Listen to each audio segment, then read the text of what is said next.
When we last spoke about Iran, we talked about the events surrounding the withdrawal of the Western and Soviet occupation forces in the post-1945 time period. This was one of the early Cold War confrontations between East and West, one where the Soviet Union failed to achieve its goal of gaining influence in Iran.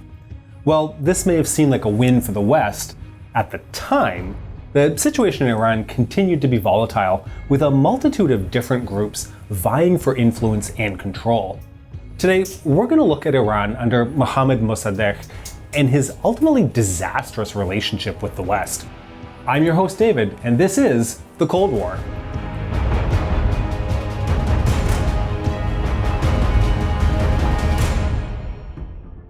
Let's get into what Iranian politics looked like. While pluralist in nature, that pluralism was being tested in the post-war period. The 1947 parliamentary elections were one of the first tests of that pluralism. Opposition forces accused Prime Minister Ahmad Ghavam of rigging the elections after Ghavam won 73 seats compared to the 25 seats won by the pro-Mossadegh forces and the mere 2 seats won by the leftist opposition.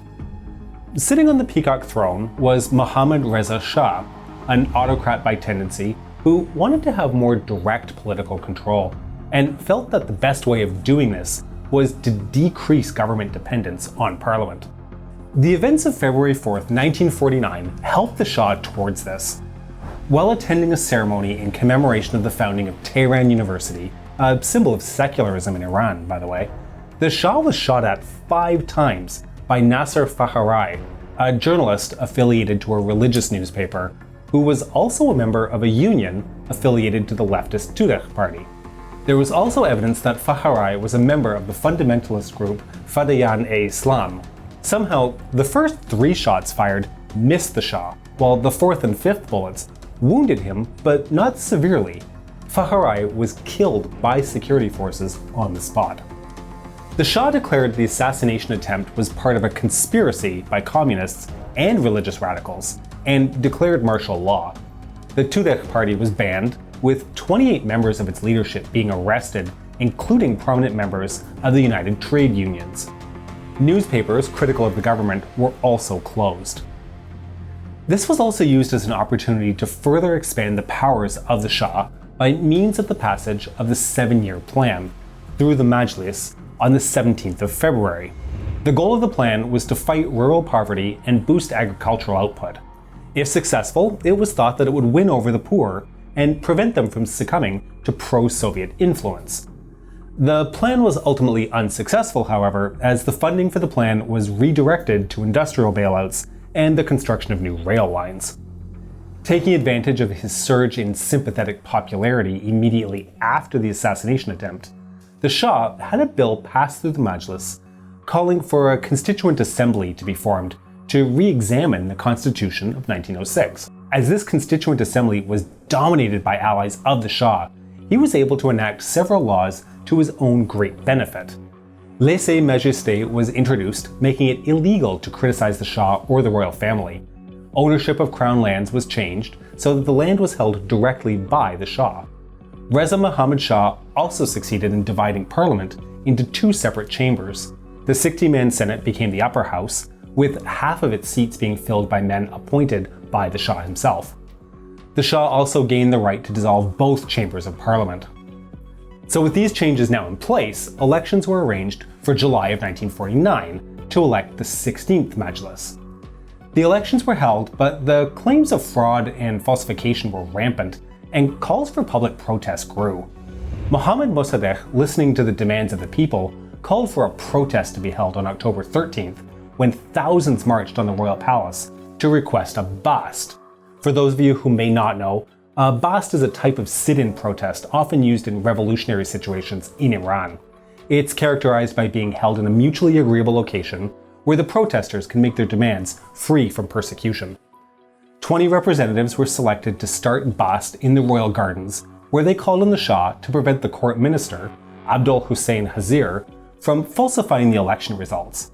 Hazir met with the protesters himself, promising the results would be examined for fairness, and in the event they were found to be unfair, they would be dismissed, with new elections held. Sounds like a total win for the protesters, right? That's what they themselves thought as the group went on to form the National Front, a coalition of parties led by Mohammad Mosaddegh. The groups represented within the National Coalition were generally in favor of more democracy, more civil liberties, and a functional constitutional government. Critically, especially for this story, they were also against foreign exploitation of Iran's natural resources, specifically oil. I'm sure you can guess the direction this is all heading. Hazir himself was not able to examine the election results as he was assassinated in November by Fadiyan-e-Islam, but the Shah himself decided that new elections would be held in February of 1950. While the National Front coalition only won between 7 and 11 seats, depending if you want to qualify certain groups as part of the coalition or just allies, their message about nationalization of the oil industry was gaining a lot of traction. When Haj Ali Razmara, the Prime Minister-elect and an opponent of oil nationalization, was assassinated by a member of Fadiyan-e-Islam, in March of 1951, a new Prime Minister was needed. Mohammad Mosaddegh was selected. Now, we need to explain Fadiyan-e-Islam. An Islamist organization founded in 1946, it looked to bring a more fundamentalist practice of Islam to Iran in the face of growing foreign influence. Drawing support from the economically disadvantaged youth of Iran, it's recognized as an early influence on the religious terrorist organizations that were to come, but more on that later. The spiritual leader of Fadiyan-e-Islam was Abul Qasim Kashani, who was appointed as the Speaker of the new parliament. Critical to our current story, he was an ardent supporter of the nationalization of the oil industry. The mutual desire between Kashani and Mossadegh to nationalize Iranian oil created an interesting, albeit temporary, alliance between the religious leader and the strident secularist. Mossadegh hoped that Kashani would help mobilize the religious forces in the country to back the nationalization program, while Kashani hoped that Mossadegh would help to establish Sharia law in Iran. Clearly, this was an alliance of convenience, as you can well imagine. It really didn't last long. Interestingly, the Shah also understood and tried to take advantage of the religious factions present in the country, and called on Ayatollah Sayyid Hossein Borujerdi to convene his supporters and convince them of the need for religious quietism, the disinvolvement of religion in politics. In exchange, the Shah promised to remain uninvolved in religious matters. A meeting of leading clerics in the city of Qom on February 20th, 1949, resulted in a consensus of non-interference. Keep in mind, of course, that there were still some clerics who favored religious involvement in political life. Notably, the future Ayatollah Khomeini. We'll have lots more about him later in our series. Okay, so Mossadegh, a firm believer in democracy and parliamentary power, is now the Prime Minister. As such, he viewed the Shah as a symbolic figure. The Shah, on the other hand, didn't agree with this and wanted real power of his own. Understanding the widespread popularity surrounding the idea of nationalization of the oil industry, the Shah threw his support behind this. While he knew this would likely increase support for Mossadegh, he also knew he would gain support of his own. On May 1st, 1951, the oil industry in Iran was nationalized. Mossadegh, not wanting to completely alienate Britain, offered a 50-50 profit-sharing scheme between Iran and the Anglo-Iranian Oil Company. A similar deal had recently been achieved in Venezuela, and Mossadegh hoped for something similar. Despite the United States urging London to accept the proposal, the British refused and instead started making plans for the removal of Mossadegh and his supporters from power. But before we get to those plans, what was the impact of nationalization on oil production itself? To be straightforward, it was terrible. The Iranian oil industry had been highly reliant on equipment and expertise that had been supplied by Britain. Iran also lacked its own fleet of tankers, so what oil was being extracted had no easy way of getting to markets. Oil production in the Abadan oil field was actually brought to a halt. Compounding the economic impact was a sanction regime imposed by the British, which included a ban on key imports like sugar and steel, the freezing of Iranian bank accounts, and orders for the Royal Navy to stop any ships transporting Iranian oil.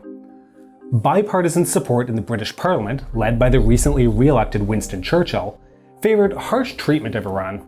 Mossadegh, as a result, turned to the US looking for support, and although President Truman initially favored supporting the Iranians, he did end up favoring the British position, as the United States was reliant on British support for the ongoing conflict in Korea. One thing, by the way, and I'll be very clear here, when we say the US ended up supporting the British position in Iran, that means the United States began to help undermine the Iranian government. So back in Iran, with living conditions worsening as the economic situation spiraled, fresh parliamentary elections were held. Despite Mossadegh's democratic credentials, these elections were also marred by controversy. On one side were the claims of British interference, including widespread bribery of candidates and regional leaders in an effort to create a pro-Western bloc in parliament. On the other side, Mossadegh himself was accused of interference when he decided to halt the multi-day election process as soon as he had reached a quorum of seats, a mere 79 of the total 136 seats available. The National Front took 30 seats, while royalists and pro-British groups took 49. Tudeh, the Soviet-backed leftists, you'll remember, failed to win a single seat despite having the second largest number of overall votes. The position of the royalists regarding nationalization was ambiguous.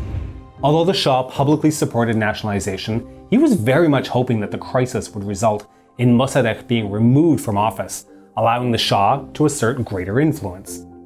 Mossadegh's position was becoming more complicated as time went on. Oil production had dropped almost tenfold, and his efforts to launch an economy without oil campaign aimed to decrease dependency on oil was extremely hard to implement in the middle of the crisis. Mossadegh's support from the Islamists was also beginning to crumble as Kashani's hopes of the introduction of Sharia law went unrealized. So, Mossadegh increasingly became the focus of blame for both the economic and political crisis. Violence in the form of street clashes became rampant, and by August of 1952, Mossadegh made the decision to rule via emergency powers. After a failed assassination attempt on himself and one of his cabinet ministers, he ordered the jailing of dozens of his political opponents. As you may well imagine, this created further anger in the populace, and accusations of Mossadegh establishing himself as a dictator. After the resignation of many of Mossadegh's supporters in parliament, he decided to hold a referendum on dissolving the Mejlis and ruling by executive decree. The widespread rigging of the referendum resulted in a 99.9% approval rating for this plan, which you can be sure was very well received. To add further fuel to this political mess, Tudeh switched its opposition to Mossadegh and began to support him, launching violent attacks on anti-government opponents. Mossadegh protested this, but Tudeh continued, further undermining Mossadegh's position. So that's the mess inside of Iran, but we all know these things don't ever happen in a vacuum, especially when oil is involved. The election of Dwight D. Eisenhower in 1952 saw the Americans taking a more involved approach in Iran and pursued the removal of Mossadegh from office. Although the Shah initially refused to take part in the coup, he eventually changed his mind and dismissed Mossadegh from office, replacing him with General Fazlollah Zahedi. Mossadegh refused the dismissal, and millions of his supporters, as well as those from Tudeh, took to the streets in protest. Fearing the outcome, the Shah and his family fled the country, while many of the coup's plotters and supporters were jailed. Mossadegh, believing the plot to have failed, called his supporters home. The plotters, on the other hand, had other ideas. Zahedi met with the wealthy pro-Shah Ayatollah Behbahani and other royalists. They arranged for a confrontation to be staged in Tehran, which took place on August 19, 1952.